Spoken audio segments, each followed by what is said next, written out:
Bulchiinsi magaalaa Finfinnee ogeessonni fayyaa wal'aansa bilisaa akka argatan ayyame. Bulchiinsi magaalaa Finfinnee ogeessota fayyaa fi maatii isaanii magaalicha keessa jiran hospitaalota bulchiinsa isaa jala jiran keessatti tajaajila fayyaa bilisaa akka argatan ayyamee jira. Ogeessonni BBC'n dubbisee murtee kana deeggaranillee hojimaanni kun ogeessota hospitaalota federaalaa Finfinnee keessa jiran keessa hojjetan kan hin hammanne akkasumas ogeessota bulchiinsa magaalichaa hospitaalota federaalaa keessatti tajaajila wal'aansa bilisaa akka argatan kan dandeessisu miti jedhu. Biiroon Public Service misooma humna namaa magaalaa Finfinnee paakeejiin faayidaa baajeta bara 2018 amma jalqaberraa kaasee hojiirra akka ooluuf qajeelfamni torban darbee akka lakkoofsa Itoophiyaatti kamisa 17/2017 ture kan darbeedha. Murteen bulchiinsa magaalaa kun ogeessonni fayyaa gaaffilee faayidaa fi sirna fayyaa ilaallatu kaasuudhaan deebii akka argataniif ji'a caamsaa keessa biyyattii keessatti mormii erga geggeessaniin boodaadha. Ogeessonni fayyaa hojii dhaabuun mormii geggeessuun dura akka guutummaa biyyaatti gaaffilee deebii argachuu qaba jedhan 12 dhiyeessan keessa daballi mindaa fi akkaataan kaffaltii sa'aatii darbaaf raawwatamu wal fakkaataa miti kanneen jedhan keessatti argamu. Kiraa manaa, saaxilamummaa akkasumas durgoottiin nama onnachiisan irratti sirreeffamni hatattamaa akka taasifamu akkasumas ogeessonni fayyaa fi maatiin isaanii hundi dhaabbileen fayyaa kan mootummaa fi dhuunfaa irratti tajaajila fayyaa bilisaa argachuu qabu kan jedhu gaaffilee isaan kaasan keessaati. Mormii ogeessonni fayyaa taasisan hordofee bakka buutonni isaanii ministeera muummee Abiy Ahimad fi aangawoota biroo waliin marii taasisanii jiru. Bulchiinsi magaalaa Finfinnees bakka kantiibaa Adaanech Abeebee argamanitti ogeessota fayyaa waliin marii taasisanii ture.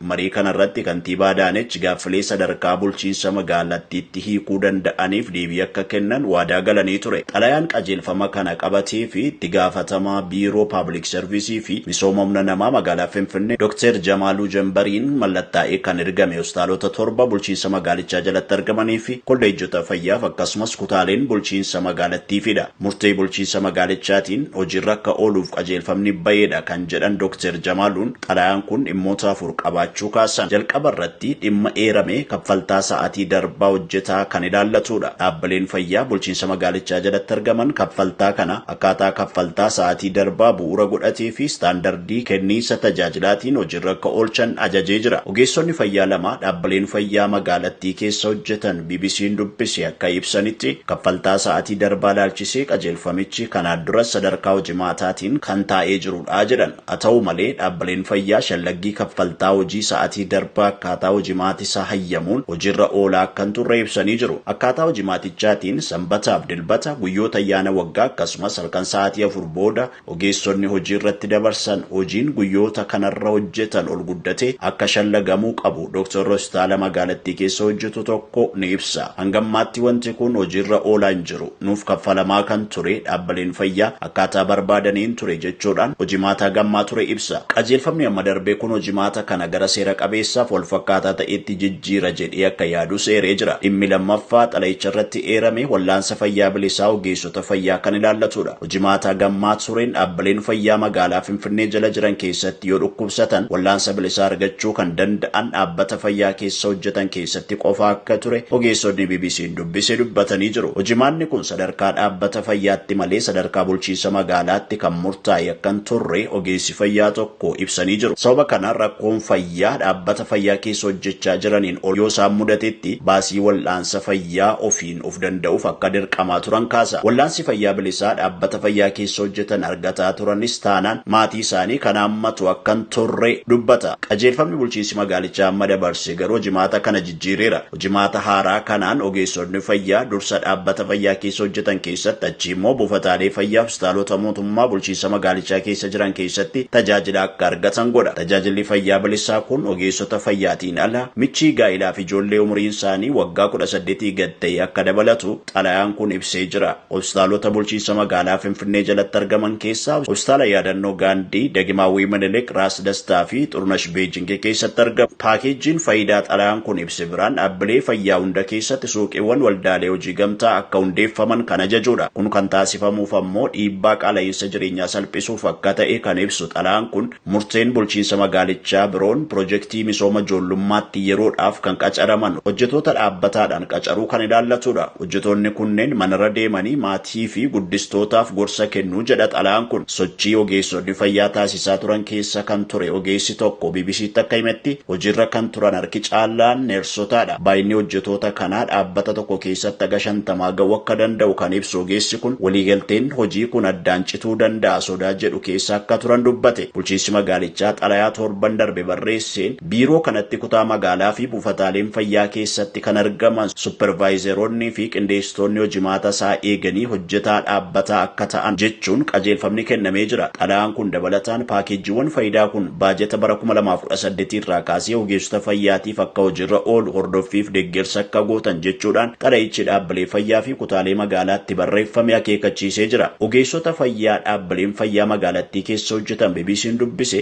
fooyya'insa kana ilaalchisee hagammaatti ifatti kan isaaniif ibsame hin jiru. Ogeessi fayyaa tokko garuu dhaabbata keessa hojjetu keessatti murtee kana hojiirra oolchuuf sochiin taasifamaa jiraachuu dubbatee jira. Ogeessi fayyaa kun fooyya'insa taasifame akka jalqabbii gaariitti akka ilaalus ibsee jira. Haa ta'u malee fooyya'insi kun hojiirra kan oolu dhaabbileen fayyaa bulchiinsa magaalaa Finfinnee keessa jiran keessa hojjetanittidha. Gaaffiin ogeessonni fayyaa dhiyeessan ammoo sadarkaa biyyaatti deebii akka argatuuf ture. BBC'n Public Service fi misooma humna namaa magaalaa Finfinnee akkasumas waajjiraaleen biiroo waa'ee fooyya'insa taasifame ilaalchisee ibsa dabalataa argachuuf yaaddoo ka'an ilaalchisee gaaffii dhiyeessuuf yaaliin taasise akka milkoofne ibsee jira. Kamisa dhufu seenaa haa hojjennu jedhan ministeerri muummee Dr. Abiy Ahmed. Torban kana Itoophiyaan tattaaffii egeree ishee magariisaaf qormaataaf hin jilbeenfanne ijaaruuf irra deebiidhaan ni kaatii jedhan. Borganama sa'aatii 12 eegalee qaama sagantaa shaaraa magariisaa kan ta'e karoora guyyaa tokkotti biqiltoolee miliyoona 7 dhaabuu milkeessuudhaaf ni kaana. Galma guddaadha garuu cimina tokkummaa keenyaaf kutannoo uummata keenyaaf qabnu agarsiisa. Kun biqiltuu dhaabuudhaa oli guddaa xiqqaa magaalaa baadiyyaa osoo hin jedhin gocha lammiileen hundi naannawaan keenya akka dandamatu burqaaleen bishaanii keenya akka eegaman haalli jireenya keenya akka fooyya'u dhaloota dhufuuf egereetti fufaa mirkaneessuuf irratti hirmaannuudha jedhan. Hundi keessan hojii guddaa kanarratti akka hirmaattaniif qindeessitaniin dhaama. Waliin ta'uudhaan mukeen ciccimoo qofa osoo hin taane Itoophiyaa cimtuu fi magariisa taate ni guddisna. Ashaaraa magariisa waggaa 7ffaatti biqiltuu miliyoona 7 ni dhaabna jedhan ministeerri muummee Abiy Ahmed. Dr. Abiy Ahmed mana barumsaa sadarkaa lammaffaa Bashaashaa waajjira giiftii dureetiin ijaarame eebbisiisan. Ministeerri muummee firrii Dr. Abiy Ahmed fi giiftii duree Zinaash Taayyaachoon mana barumsaa sadarkaa lammaffaa Bashaashaa waajjira giiftii dureetiin ijaarame eebbisiisan. Manni barnootaa sadarkaa lammaffaa Bashaashaa bifa ammayyaan ijaaramuun dorgomtummaa dhalootaa dabalaa jedhan jiraattonni magaalaa Bashaashaa. Manneen barnootaa waajjirri giiftii duree naannolee biyyattii hundatti ijaarsisaa jiru keessaa kan magaalaa Bashaashaatti eebbifame kun isa 35ffaa ta'uutu ibsame. Manni barnootaa sadarkaa lammaffaa Bashaashaa waajjira giiftii duree ijaarsise kun bakka ministeerri muummee firrii Dr. Abiy Ahmed, pirezidaantii mootummaa naannoo Oromiyaa Obbo Shimallis Abdiisaa fi giiftii dureen Zinaash Taayyaachoon argamanitti guyyaa irraa kana eebbifamee jira. Shamarreen ganna 16 uffata guyyaa dhaloota ishee akkatti ta'uuf torban lamaaf nyaata lagattee qarqara du'aa geesse. Shamarree umurii kurnanii keessa jirtudha. Guyyaa dhaloota ishee wayita kabajattu sababa furdinaaf qaamni ishee uffata guyyaa sanaaf uffatamutti seenuu dide. Kanaaf jechas torban lamaaf nyaata kuduraaf muduraa akkasumas qoricha garaachaa xiqqoo fudhachaa turte. Meey shamarree ganna 16 giddugala Chaayinaa bulchiinsa Hunaan keessa jiraattudha. Miidiyaan oduu biyya Yong Morning Herald jedhamu akka ibsetti shamarreen kun torban lamaaf sirna nyaata ishee kanaan osoo fayyadamtu akka tasaa qaamni ishee humna dhabee hafuura kutuun erga irratti mul'ate booda gara hospitaalaa geeffamte. Qorannoon akka agarsiisutti hammi pootaasheemii dhiiga ishee baay'ee gadi bu'e. Nyaata fayyadabeessa ta'e fayyadamuudhaan kan dhufu dhibee haayipokaaleemiyaa hamaa jedhamu kan fidedha. Doktorri hospitaala Hunaan maqaan isaa Lii jedhamu nyaanni madaalawaa waan taanee fi bishaan qaama keessaa hir'achuun sadarkaa pootaasheemii qaama keessa jiru gadi buusuu danda'a jedhee jira. Haayipokaaleemiyaa hamaan sirna argansuu dadhabuu fi onneen akka tasaa akka dhaabbatu gochuu akka danda'u hakiimni kun himanii jiru. Peng akka jedhanitti pootaasheemii ga'aa argachuuf namoonni dinnicha, hanqaaquu fi muuzii nyaachuu dabalataan guyyaa guyyaan bishaan ga'aa dhuguu qabu. Yaalii atattamaa taasifameefiin booda fayyaan Meey gara dileetti kan deebi'e yoo ta'u dhiyeenya kana hospitaala gadhiiftee gara maatii isheetti deebitee jirti. Shamarreen kun ulfaatina qaama ishee hir'isuudhaaf lammata mala akkanaa akka fayyadamne waadaa galtee jirti. Bara darbes namichi lammii Chaayinaa ganna 26 ulfaatina hir'isuuf mala kana fakkaatu fayyadamuudhaan dhibee hir'ina dhiigaatiin hospitaala seenee ture. South China Morning Postin wabeeffadhee jira.